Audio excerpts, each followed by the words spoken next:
touch with the neighbor distributor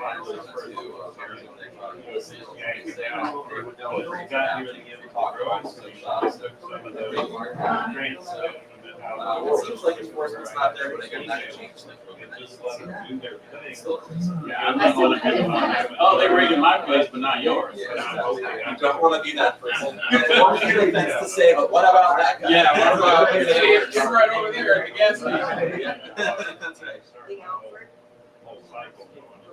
Sorry, laughing here. Okay.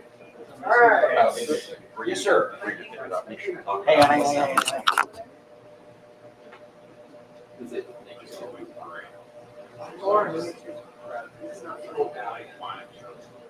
Even with Stormy and Donald, it's great. Because somebody passed out. Somebody blacked out. Okay. All right. It's like 2 steps. Let's get started. Hello, everybody. Good to see some new faces. Thank you very much for showing up. So first things first, we want to thank Jim and Earl Cup for allowing us to use their facilities here. Thank you very much. Appreciate that. On that note, before I go any further, over the summer, what we're doing is we're going to expand out a little bit. And so our next monthly meeting next month is not going to be here. It's going to be at the High Lounge in Tempe. And so please do us a favor and stick up on on our social medias. We'll get the exact date because we have to work with them and their business and all that because they're open all the time. So we're working on getting a set date, and I should have that date within the next day or so. So, and then we're going to try to hit an East Valley place. We're going to try to hit a West Valley place. We're going to shake it up just a little bit so that we can get some coverage all over the valley and stuff like that, because Tucson does their chapter meetings and all that. Secondly, I am now the state director. For those who don't know me, I'm AJ Jacobs. Thank you very much. Allison is still with us. She is still on the board. We are extremely grateful for her leadership over the last year or so that she was. I don't remember the exact date, but she's still with us. She is still on the board, and she took this time to grow into the leadership position, and she is now the director of special projects. I will never remember anybody's title, so I don't remember my title. I don't remember anything like that. We're extremely appreciative and grateful for Allison and her leadership over the last year.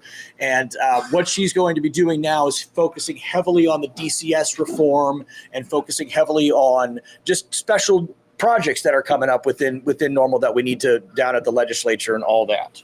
So with that being said, welcome to our May meeting. Thank you very much for showing up. See some new faces, which is awesome. For those of us who are on live, hello. We have John Udell with us. We have Janae. Everybody wave. There you go. All right. Let me go over my notes real quick. So I do apologize if I'm a little clunky being my first time running an actual meeting. So, but, You're doing great. well, I appreciate that. Thank you. But if we wanted to go ahead and start off and have Janae do national updates, if we could. Hello, everyone. Woo! Hello. And just hold like right there is perfect. Okay. Sweet. Got some national updates. I mean, I'm not going to get the big national update quite out of the way. I think most of us know what happened last week. I'm going to pass that to John once we get there. I'm going to highlight some other smaller wins that we've experienced over the last month. In Maine, the Democratic Governor Janet Mills has signed legislation into law providing for record sealing and expungements. So it's part of the process that's happening in Maine. Very good there. This measure permits those with marijuana-related convictions for activities that have since been legalized to petition the courts and have their criminal records sealed, which is huge because I know that's one thing that we're fighting for here in Arizona is record sealing. So Maine's a couple steps ahead. We'll get there. Big win there for Maine. And then in Ohio, Ohio last November voted to go rec. They've been med since 2016. So actually the timeline was expected to be probably end of this year, September, December. But it's actually looking that it's going to be anticipated to begin ahead of schedule. So state regulators are finalizing plans to expedite marijuana sales to adults. Under the plan of the existing medical dispensaries will receive dual licensing. That was huge, part of what's happening over there in Ohio. So hopefully maybe by like June or July is like what they're estimating. I put it at August, September still, but we'll see. And then final update here before getting into the juicy stuff is the Journal of American Medical Association said that no evidence that marijuana legalization laws encourage youth use. This is a rhetoric we've been hearing for the past, I don't know, few years, almost a decade for the legalized states. So that was a win. Nothing that we don't know, but it's good to be solidified once again. And of course, like I mentioned, I know I've been teasing you guys a little bit about the reclassifying, what happened last week from Schedule 1 to Schedule 3. I'm going to pass it to John, and he's going to give a good overview. So thanks, guys. All right. Thanks, Janae. Good to see everyone out here. That was, I think, the reaction to that news is exactly what it should have been, sort of muted silence over here. We've all been out making the case for, some of us for decades and decades now that marijuana is safer than alcohol. And instead of it being descheduled, we now have marijuana is as safe as ketamine and still more dangerous than benzos, which kill people through withdrawal, which is a Schedule 2, I believe. So, so we're not thrilled about this. Obviously, this is still progress to a degree that moves us a little bit closer to there is some historic importance, I'll say, to the fact that the federal government has finally recognized that there is true medical value in cannabis. The abuse potential is lower than has been told to us. It is, in fact, safer than heroin and cocaine and all of these other things. So we're starting to make small steps towards correcting that, sort of making us the laughing stock of anyone who has intelligence and kind of thinks about things on their own. So let's talk about consequences from this and what does it really mean for you, in particular for businesses. I think one of the reasons that we're not all so excited about this is really the biggest winner of rescheduling to Schedule 3 are going to be license holders, if we're being real here. In particular, Section 280E of the IRS code, does that ring a bell for folks? Basically, it stops licensed marijuana businesses because they engage in a business involving a Schedule 1 or 2 substance. It prohibited them from taking tax write-offs that are available to virtually any other kind of business. So it is a very uneven playing field that is not fair to operators. Now, the big benefit, right, is that they're going to make a lot more money. So you look at Bloomberg, major law firms, there's estimates that dispensary bottom lines are going to be increased by somewhere between 70 and 90% as a result of this. So if you're looking for the big winner, you have it right there. Now, other things turning a little bit towards potential benefits. One thing I would say, right, in a competitive market where there are businesses that are competing to win consumers and therefore offer better products and have lower prices, maybe that does benefit us, right? Because it means there's going to be a bigger profit margin for businesses. There could be someone else who's like, I don't need that much profits. I'll take less than that. And then they'll enter the market with a lower price. Consumers benefit because we can buy equivalent products for cheaper or better products for the same price. There's real benefits there. But if you've been attending our meetings for a while, you'll know that one of our big gripes is that we don't have an efficient market in Arizona with supply and prices being set by the supply and demand and dynamics in the market that make it really effective and work to the benefit of consumers. So I'm skeptical that a ton of those benefits are really going to trickle down to us, as the old trickle down economics saying goes. So there's that. Let's see here. Other things to be mindful of for consumers that could potentially result from this. So one thing is that there's a line of thinking that this is going to increase pressure on the FDA to finally engage in some rulemaking for cannabis. That could mean quality control standards that are comparable across states, safe manufacturing, cultivation processes, et cetera. Maybe OSHA gets a little more involved with workers potentially. FDA has been pushing back for a long time on doing anything. And so this could be something that gets them a little bit more involved. And depending on what that involvement looks like, it could be not so great for consumers, or it could be quite good for consumers. So there's that. Another potential angle to look at with rescheduling, we're kind of trying to get a grip on still is, what exactly will this do for interstate commerce? Is this going to make it now so that, let's say you're a business and you want to, like most businesses do, essentially locate in some place where your costs are low. And then instead of having a cultivation site in every single state, to have one big cultivation site somewhere and then transport, to wherever your market is.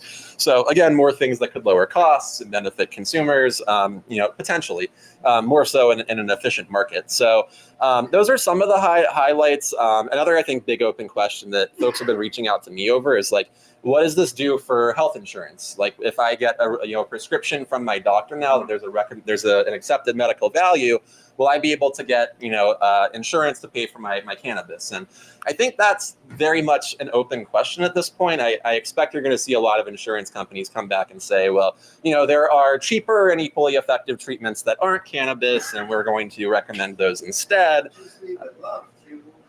What was that? I was just thinking to myself, as much as they would love to actually honor our scripts at the dispensary, Yeah. they can't. No, they can't. They wouldn't get reimbursement from it. The insurance company would refuse to do it. And I don't know, maybe there's some world in a few years where you see companies that get the go through the approval process for a medical form of cannabis, and then insurance does cover that. But a lot to be seen here still. Back to you, Thomas. I did have a question about this one. If and when the wall does finally come down on prohibition, will the insurance companies actually honor those vouchers?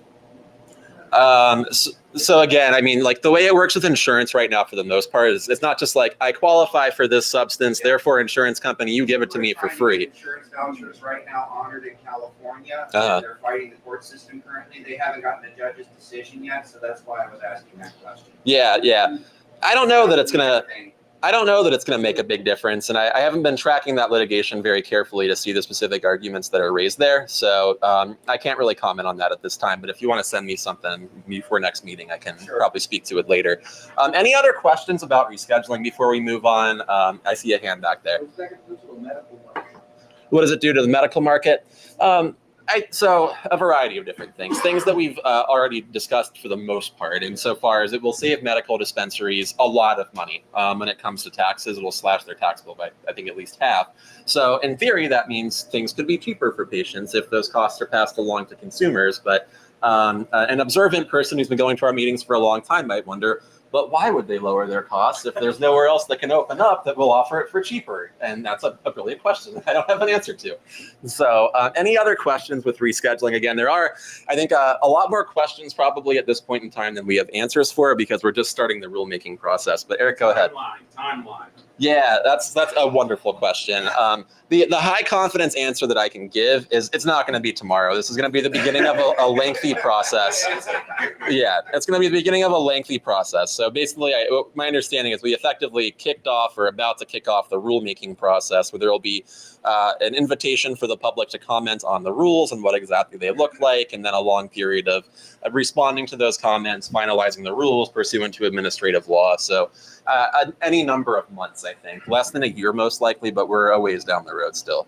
Go ahead. I think it should be noted, too, that this does not decriminalize in any way, shape, or Yeah. form. Like, the federal laws That's right. are still on the books. So. That's exactly right. And you might be thinking, I thought actually during one of our syncs, what does this mean, for example, maybe now I can go to the Salt River and public federal lands. And I see a head shaking, and you're both right. That's accurate. Now, if you had a prescription from a doctor, and your doctor, you had a form of the medication that was prescribed by the doctor, just like if you go to the Salt River with benzodiazepines that you've been prescribed, you're not going to be in trouble, whereas if you go without them being prescribed, you will be in trouble.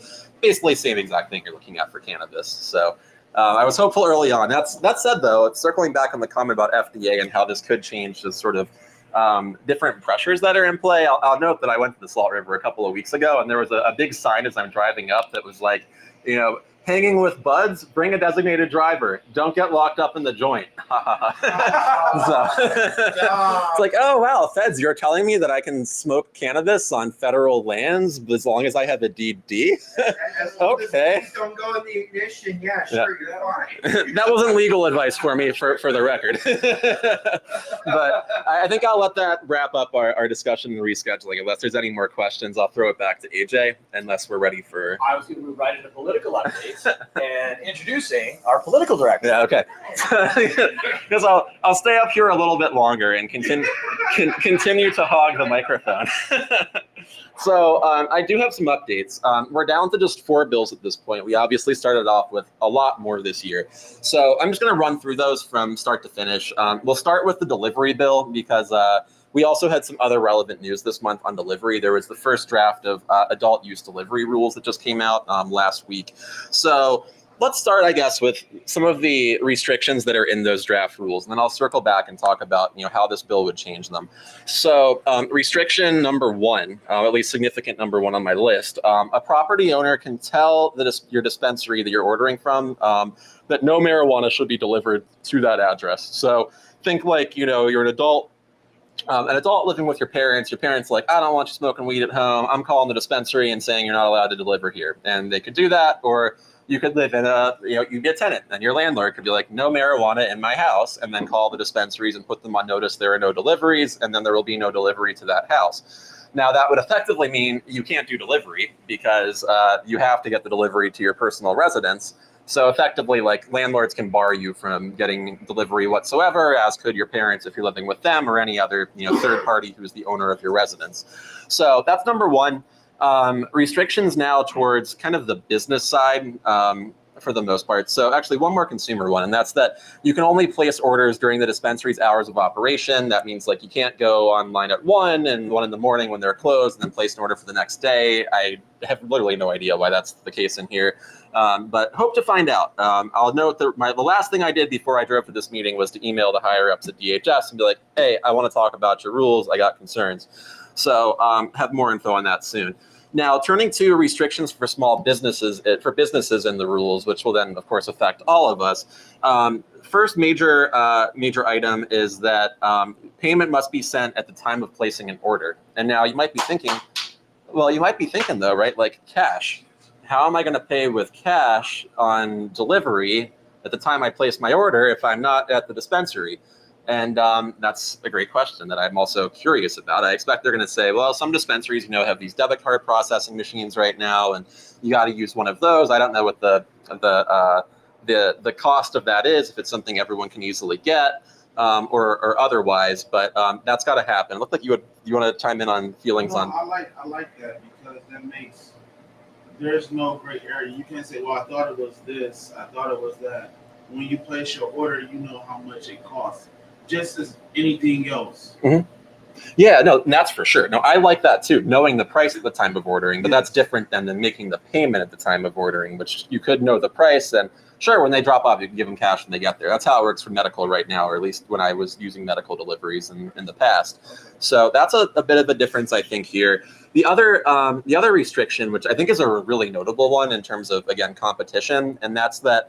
Because one thing, before I get there, one thing I think that we would like to see, just in light of how limited dispensary offerings are in Arizona, is a market where folks can, maybe have a dispensary in Tucson, but still service deliveries in Arizona. So there are more dispensaries that are fighting for us to make them our choice of provider.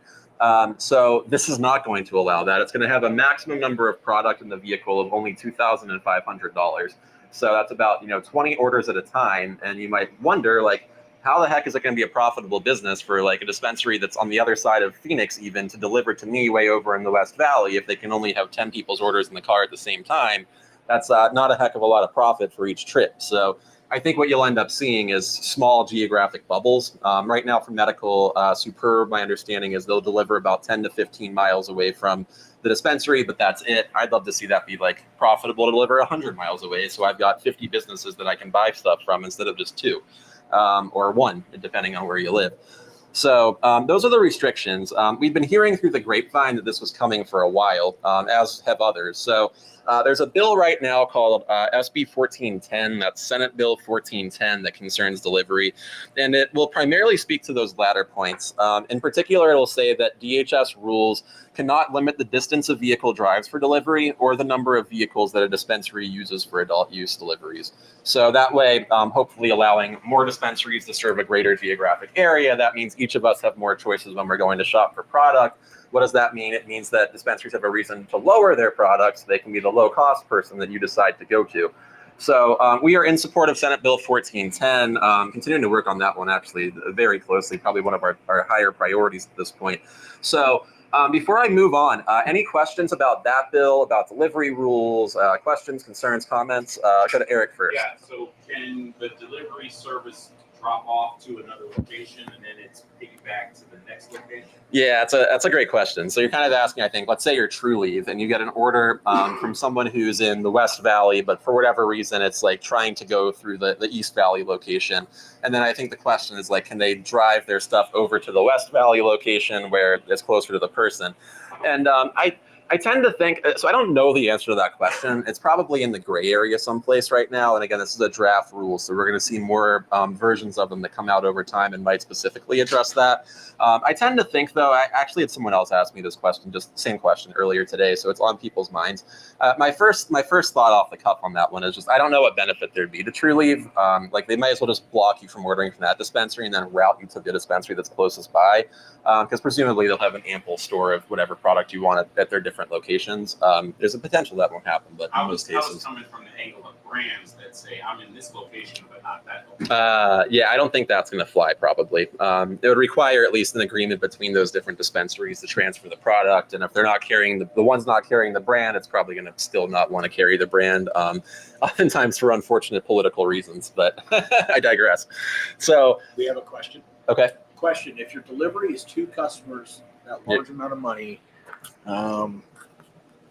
Question from: if your delivery is to customers, that large amount of money, are they going by weight or product dollar value? So I think it's going to be by product dollar value then, if it, at the rules that have been set up so far. Yeah, that's exactly right. Yeah, the way it's been done so far, it's based on dollar value. It's not based on the weight or anything like that. I tend to think that when I hear back from DHS, I think the justification is going to be, well, this goes for cash and also the amount of product as well. We don't want sitting ducks for armed robberies. And so if it's like each vehicle has, $500,000 worth of product in it, then we'll be at a target for armed robbery, et cetera, et cetera. I don't think that's a good argument because, if that's the case, then what about transportation from cultivation sites to manufacturing sites where we don't have the dollar value? Like, I would think that's a heightened concern for robbery because they can stake out the place and watch them leave with the product. So I have a lot of questions about the delivery rules. We'll see. Sometimes there are substantial revisions, so this might be very different from what we end up with, and we'll be doing our best to try to change a lot of these more troubling parts and preserve the good ones. So any final questions, delivery, before I turn to the next? Are there dispensaries that only offer delivery? No, that's a great question. The question was, are there dispensaries that only offer delivery? And the answer is no, because there can't be. In fact, one of the requirements that's in our medical marijuana and adult use marijuana rules is that if you have a license, you have to operate a physical brick and mortar retail site for 30 hours each week, as people are quoting the statute alongside me. So no, you can't, because it's not allowed. And there are also, I believe, provisions that specifically state that delivery can only be done by dispensaries, and to be a dispensary, you need to have a license that requires you to operate a brick and mortar. Now, I mean, I'd love to see that. Like, one of the things, again, we talk about a lot at these meetings are things that we can do to create economic opportunities for others, such as creating more different kinds of licenses. Right now, it's just the one kind of license for medical, the one kind of license for adult use. Other states have cultivation, manufacturing, delivery, transportation, retail craft, cultivation craft, et cetera. So I don't know that we would oppose that. It's probably a great idea to have standalone delivery licenses so there's more competition, but we don't have those right now, and we can't do those under state law. So there are companies that do that operating under dispensaries like Superb I mentioned earlier, and I believe there's a competitor to them now. Remember that name from the meeting? Grass P. Yeah, Grass P or something like that is another competitor. So they are basically subcontractors of dispensaries that are doing deliveries for dispensary licensees, which is a little bit different. So any final questions, delivery stuff, before I turn to drug-free school zones? Not seeing any. Okay. Oh, one more. Okay, so basically, never mind. Go ahead. You can go for it if you want. Okay. So next bill up, we got House Bill 2664. This is a very confusing and really just, if we're being honest, a laughable bill. So again, it involves drug-free school zones, and primarily it's intended to involve at least cannabis vaping cartridges. So law enforcement's of the opinion, and I don't really know one way or the other, that there's an epidemic right now in schools of kids that have vaping, I see you nodding the law, that have vaping cartridges in schools. And so this bill is... The bill's sponsor, who put me in touch with the law enforcement folks that asked for it, have said that the bill's purpose is to stop that from happening. So the way our laws are currently written for drug-free school zones, it's prohibited to possess either marijuana or narcotic drugs, dangerous drugs, and some other things. So what this would do is it would add cannabis to that list too. Again, for folks who've been coming to lots of our meetings, you might be wondering, why would we do that? Because cannabis is a narcotic drug, and narcotic drugs are already prohibited. And I mean, it's not, but it is. It is under state law. So our definition of narcotic drug specifically lists cannabis as a narcotic drug. And it is stupid. Yes. And it should be different. It should be like federal law where it's just marijuana, and marijuana is marijuana, and that's the way it is. But And the difference is marijuana is the green leafy substance, the flower, and cannabis is the extracts and all that good stuff. So they're still making that distinction in the state law. So that's right. that's why cannabis is considered dangerous drug, narcotic drug. Yeah. They can't just ban vaping in school? What was that? Yeah. So it's already banned. That's kind of what we're getting at. So like right now we have a ban on narcotic drugs and marijuana in schools, and cannabis does qualify, despite all common sense, as a narcotic drug. So it's already prohibited in schools. What they're trying to do is like double prohibit it by dropping in another cannabis reference. But our concerns about that are twofold. On the one hand, it's just going to confuse all of our laws, right? Because like if cannabis is a narcotic drug, why we're listing cannabis as something different than a narcotic drug? Like you're going to read that statute, unless you are careful and read the definitions, you're going to think, oh, these are different things. But really, they aren't different things if you look at the definitions in 3401. So that's problem number one. Problem number two is that in the off chance this does do anything, all it would be doing is basically restricting our rights as adults under Proposition 207. So lots of folks don't know this. I didn't know this until I think just this year, maybe last year, that drug-free school zones aren't just like the school and like the grounds right outside of it, but they include a lot of the houses, I believe, around it. So you can be an adult sharing a joint with your friend who's an adult in your house, your personal residence, and now you're guilty of possessing narcotic drugs in a drug-free school zone. So cannabis and narcotics. So that's this is one that, like, you know, we don't go out and advocate for teens, obviously, to consume cannabis vaping cartridges, but there are problems with this bill that are aside from that. So we've been communicating with, again, the bill sponsor, and she's like, hey, just FYI, like, these are the statutes, these are the definitions, this is like, I know what you think you're doing, but this is what you're really doing. And so in any event, that bill went up for a vote last Wednesday in the Senate and failed. It failed by just a couple of votes. Two of the no votes were Republicans, very far right Republicans, Anthony Kern and Jake Hoffman. So there might be reconsideration on this one, but all the Democrats voted no. And in general, the way this legislative session is panned out is that the governor's not been signing anything unless there's bipartisan support for it. And so there's probably not going to end up being bipartisan support for this, I think. So I think we're on good track there. That's number two. Any questions, comments? No. Zoning thing they're trying to do right there. What was that? It's more like a zoning thing they're trying to get at. It kind of is, yeah, in a sense, regulating, yeah, like land use outside of schools, basically. Other markets, make it tighter on the map, the board. Yep. Let's roll some of the dice, man. So that brings us to our last two bills. These both involve hemp-derived products. I guess I'll start with the more simple one first, House Bill 2451. So this bill is largely an advertising bill. It restricts how dispensaries can advertise, where they can advertise, but there's one provision of this bill that we think is problematic. It's basically, it would restrict advertising for certain products to only licensed dispensaries and marijuana establishments. Most confusingly, it would restrict marijuana paraphernalia to dispensaries, meaning that, like, if you want to buy a bowl, you've got to go to a dispensary, unless you want to go back to the pre-Prop 207 days where you walk into the smoke shop. I'd like a bong. We don't sell those. Get out of here. I mean, a water pipe. Oh, of course we got you. So that's kind of if this passed, that's kind of where we're headed, back to the pre-207 days. And again, I really don't understand why. So that's one thing it would do. The other thing it would do is restrict all advertising for any product containing tetrahydrocannabinol to a dispensary. And it's not set to a certain amount of THC. So you might be thinking, like, what about full spectrum CBD? Like, I used to buy that at like the smoke shop or convenience store, and like, isn't there some THC in there? And the answer is yes, there is THC in there. So if this bill passes, you're only going to have dispensaries that can not only sell, you know, pipes and rolling papers, et cetera, but also full spectrum CBD. So we've been raising objections to this throughout the entire process.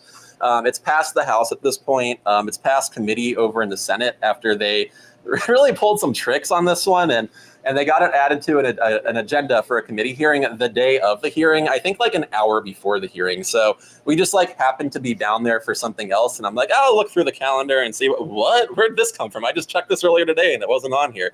So trying to kind of catch us sleeping. So they got out of committee, but we've been in touch with leadership over in the Senate, and they've affirmed to us that this thing is not going anywhere. So we're going to do our best to make sure that it stays that way. Any questions? 2451, full spectrum CBD, all that good stuff, paraphernalia. Seeing no questions, let's go to the last bill. This is one that like a lot of you, because I recognize and know so many of your faces, have heard us talking about for months and months and months, years, really. And this is the hemp regulation bill. Hemp regulation bill redux. And there are a lot of updates actually on hemp right now, even though we just keep talking about this and there's just new things that happen all the time, it seems. So House Bill 2406 includes all the hemp provisions from Senate Bill 1186 that many of you heard about earlier this year, in addition to Senate Bill 1271, which was the hemp regulation bill from last year. So what happened with 1186 was it got out of the Senate, went over to the House, got assigned to House Health and Human Services, and then the chair just refused to hear the bill or consider it. So it's one of these things. There's lots of ways that a bill can die a silent death. This is the silent death that befell 1186. So what happened at that point was kind of scrambling around and like, how can we get this language resurrected? The deadline for new bills has passed us, and committees are done, so we can't do this thing called a strike everything amendment where you just take a bill and delete it and then replace it with your thing. And so we found a bill that involved agriculture and was pretty far along the process, and reached the decision to add our hemp bills to this bill. So this bill is a very partisan bill that's sort of polarizing, involving livestock mRNA vaccinations of all things, which is not very popular with the Democratic left in particular, which views it as like this kind of right-wing kind of conspiracy theory echo chamber sort of thing. So we're kind of in the process of that right now. I have some meetings coming up this week to talk with state senators about, things that we can do to win their support with it, things that we can do in particular with the vaccination language to try to make sure that's just not going to kill the whole thing altogether. I don't want to go into too much detail on this because I have on so many occasions here before, but in general, the hemp policies, someone asked a question earlier about like licensing for someone who sells a THC seltzer, let's just say. And the answer right now is there is none. What's the regulations? There are none. That's why we've been trying to run these bills for 2 years in a row to create them. So that's in effect what it's going to do. Right now, these products are in a total gray area. There's no regulation. There's no required testing for them. From speaking with a variety of companies, like they do their own testing, but it's not being watched by the government. This is in effect what the bill would do. It's going to license manufacturers. It's going to license retailers. It's going to create a very extensive rulemaking process where Department of Agriculture would be required to adopt any rule that's necessary to protect the health, safety, and welfare of consumers, workers, and the public of the state of Arizona. So I think there will be a lot to come in just debates on what does that clause mean and what is safe and what's not sufficiently safe, what's not safe enough. So that's in a nutshell the hemp policies. We've been expecting this to come up for a vote the last couple of weeks. It's getting delayed. I think we're going to look at probably a late May or early June vote on this one at this point. But I think that's it, unless we have any questions on that last bill, 2406. I'm not seeing any. So one final comment just to make about hemp policies. I mentioned there's like crazy things happening all the time and updates. What's up? I'm listening to you because I'm making THC infused drink. Okay. So when I hear the hip hop, I'm like, okay. It's a lot. Yeah. Yep. So the news over the last month, one of the bigger pieces of news, at least, has been the licensed cannabis industry, in particular the dispensaries who are the licensed part of the industry, have been fighting tooth and nail against this bill for years. And I think this circles back to competition and having reasons to lower prices, which means making less profits, et cetera. But what we've seen over the last month is a real just about face in kind of the tactics and the beliefs of the industry. So AJ was at Country Thunder. You want to share a little bit about what you saw there? It was wild. I've been going out to Country Thunder for 8 years. And this year, I'm walking down the main big part of the actual, there's the campgrounds, but then there's the actual venue that you're restricted to get into. And there was Nirvana had a full-blown dispensary set up. Now, the thing was, though, is that you didn't buy, right? You didn't buy, I know, it was wild.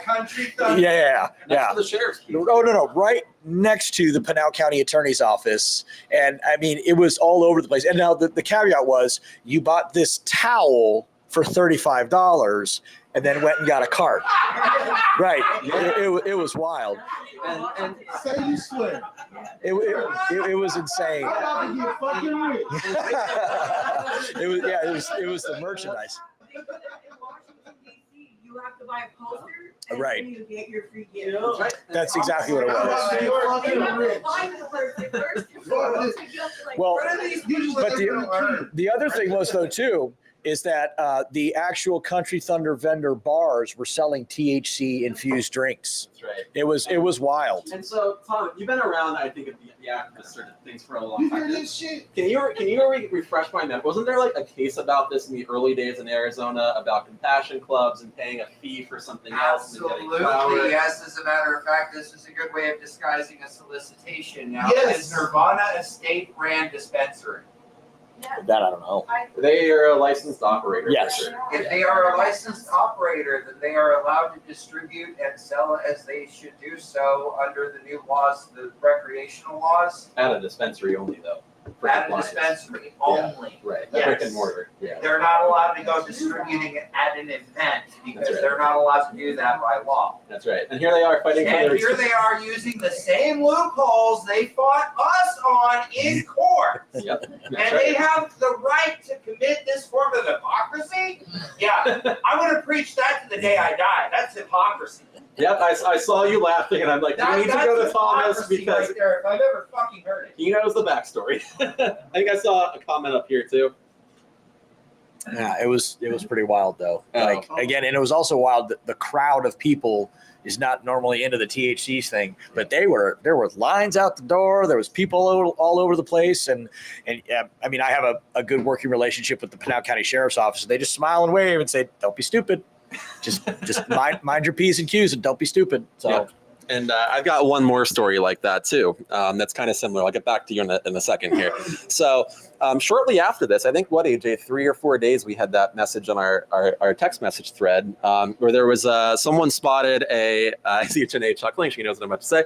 Someone spotted a promotional flyer for Jaguar Strip Club that was promoting liquid marijuana drinks being sold for $10 by the Mint. Yep. And so you might wonder, and this wasn't, I think, one of these like buy a towel, get a drink. I think they were just straight up selling them. And you might wonder, how the heck is that legal? Well, that's when they were selling the alcoholic drinks. It was straight up from the vendor by Country Thunder. It was not. Oh. It was the Country Thunder vendor Yeah, that was selling the fascinating. drinks. Interesting. Yeah, it wasn't a side vendor, and it wasn't buy a towel, get a drink. It was here's your So Bud Light, interesting. Coors Light, and your Yep. seat. And you might wonder, how is that legal? And for marijuana, I don't think it can be legal. But for hemp, I'm pretty sure it's a federally legal product that, like we were talking about, you don't need to have a license to sell in Arizona right now. After all these years of kicking and screaming against hemp reform and saying that every single hemp product is going to poison you and kill you and your children, they're now selling it, which raises the point I always make. It's not about poison control, it's about market control. And now I see a hand up here. No, my hand is up in like, oh my goodness. Lots of puzzled faces here for the crowd at home. There's Get on your phone. I don't. Yeah, I can look it up. I think it's the delivery one. I'm about to go and buy 50,000 towels. Hot dog with that top. for $35, you better get something else. And you get two It's not relevant. 35. Go run a Okay, it's casino. illegal for evictions. Just drop a comment.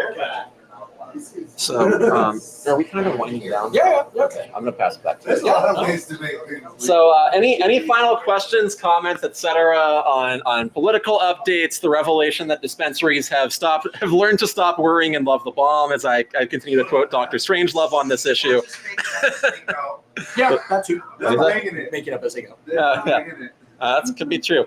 So, I'll pass back to AJ. Thanks, everyone. So, we're going to be wrapping up here soon. We got a couple of events coming up for Arizona NORML as well that I did forget to mention. Like I said, I apologize for being a little clunky. I'm still, figuring out as I go. You're doing great. I appreciate that.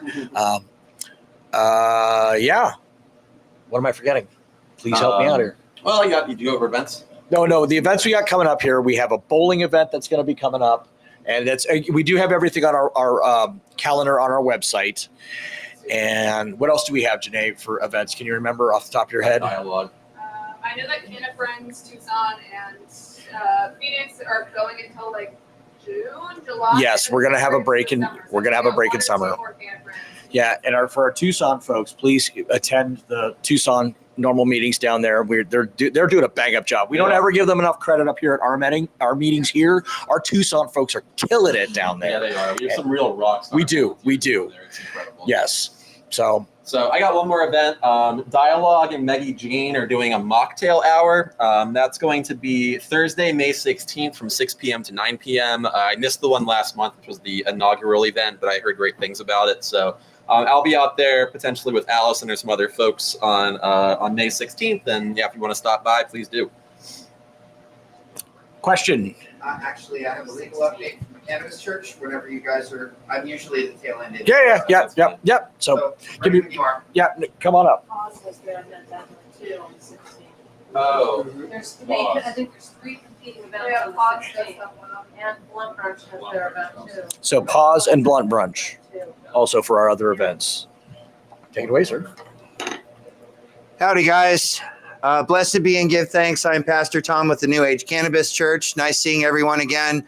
I try to keep the spiritual mumbo jumbo out of these legal updates and just try to stick to the legal status of our church. But just to let you know, we are a free-thinking cannabis church.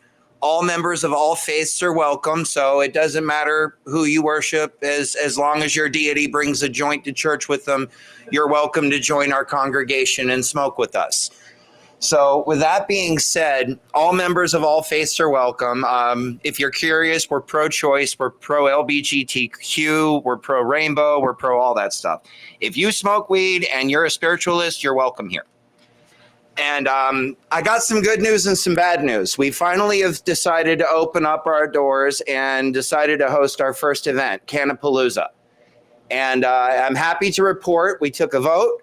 And some of the members of the church are here with us today. As a matter of fact, we have 60 members now. I'm happy to report. So we're on our way to official state recognition status. And more of the good news, we finally have a charter typed up, ready to file. I brought a couple of copies of those here with us. If any of you would like to request a copy or have any questions, I would just like to read first to you guys, the purpose of the church, which is in Article 2. The purpose of the existence of our church shall be to teach that love is the greatest power of all. By first, the public worship of love in all its forms. Second, to preach the New Age gospel. And third, to teach that cannabis has been used as a form of sacrament and medicine throughout all ages for the beginning of humankind all the way up to today. And as it was used to create sacred documents by ancient ancestors that we still study from today. I explain this to the Christians all the time. Your original Bibles were printed on hemp paper. This is a sacred plant, and it is a sacred plant no matter what your culture is because it is of God's creation. And moving on to Article 3 here, I'm going to skip ahead. First, we believe that there is one universal spirit that created life for humankind. Second, the universal spirit is perfect in all ways and exists in all beings created in the kingdom of earth, and we know him as the Holy Spirit. And third, and most important, that cannabis, the plant known as cannabis, is a spiritual gift that was given to us by the Holy Spirit. So that's who we are, that's what we believe, and all are welcome. So on to the bad news. The ranch that we were officially setting up shop at, we gave them a 3-month trial, and unfortunately they were not able to provide us with a written lease so we can file paperwork to get this done. They also were not able to provide us with release forms for our guests at Cannapalooza. So that put the church at risk, liability speaking. Luckily, nobody got hurt, so I'm not getting sued yet. However, the possibility was there. I don't like that. And third, some of their staff members were drinking beer on the property, and that is something I want to address. Alcohol and marijuana not allowed at the same event in the state of Arizona. The statutes are quite clear on that one. So our church clearly has a no alcohol policy, and since the ranch unfortunately violated that, we had to part ways with them as friends. And that leaves me back to not having an address to file on the paperwork. So for any of you who happen to have commercial properties that you own, anyone out there in the interweb who knows me on Facebook, please send me a DM. If you have a property that's up for lease, I'm open for negotiations and to talk numbers with you guys. And Jim, also, if you're out there listening, we love what you're doing. Thank you very much. And hopefully I'll get a chance to chat with you again soon. You guys have a wonderful day and blessed be. Awesome. And real quick, I just wanted to say that, we do our work to support you, to support our consumers, to support the patients of Arizona. And we appreciate your help. We appreciate your support. And also, if you ever want to donate, please, by all means, donate to us money, because we need money in order to do this. That's always, nobody ever wants to talk about that. We have to talk about that, though. So we do ask for that. But again, we're here for you. We want to hear your concerns. We want to hear what's bothering you in our medical community here, our recreational community. So thank you very much for coming out to our meeting. I greatly appreciate it. And from that, we'll go ahead and close. Thank you.